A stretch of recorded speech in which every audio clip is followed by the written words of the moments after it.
एक समय की बात है। एक राजा के दरबार में एक बहुत ही बुद्धिमान मंत्री था। राजा उस पर बहुत विश्वास करता था और कोई भी बड़ा फैसला उसके बिना नहीं लेता था। एक दिन राजा ने मंत्री से कहा, तुम तो बहुत समझदार हो, इसमें कोई शक नहीं, लेकिन तुम्हारा बेटा, वो तो पूरा मूर्ख है। मंत्री चौंक गया और बोला, महाराज, ऐसा क्यों कहते हैं आप? राजा ने बोला, हर सुबह जब मैं बाजार में जनता से मिलने जाता हूं, तुम्हारा बेटा वहां होता है। मैं उससे रोज एक ही सवाल पूछता हूं, सोना ज्यादा कीमती है या चांदी?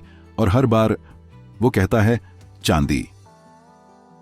दरबार में सब जोर जोर से हंसने लगे। मंत्री को बहुत बुरा लगा और वो चुपचाप घर लौट आया। घर जाकर उसने अपने बेटे से पूछा, सच सच बताओ, सोना ज्यादा कीमती होता है या चांदी? बेटे ने तुरंत जवाब दिया, बिल्कुल, सोना। मंत्री हैरान हुआ और पूछा, तो फिर तुम राजा को रोज गलत जवाब क्यों देते हो? आज तो पूरे दरबार ने मेरा मजाक उड़ाया। बेटा मुस्कुराया और अपने पिता को अपने कमरे में ले गया। फिर उसने एक छोटी सी लकड़ी की पेटी खोली। पेटी के अंदर ढेर सारी चांदी की सिक्के।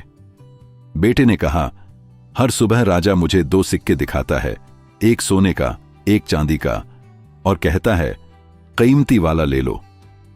मैं चांदी का सिक्का उठा लेता हूं और वो हंसते हुए चले जाते हैं। पर मैं ये रोज करता हूं।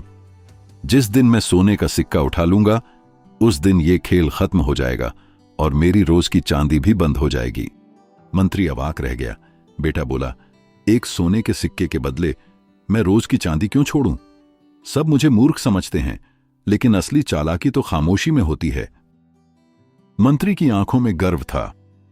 उसका बेटा मूर्ख नहीं था, वो समय से पहले समझदार था।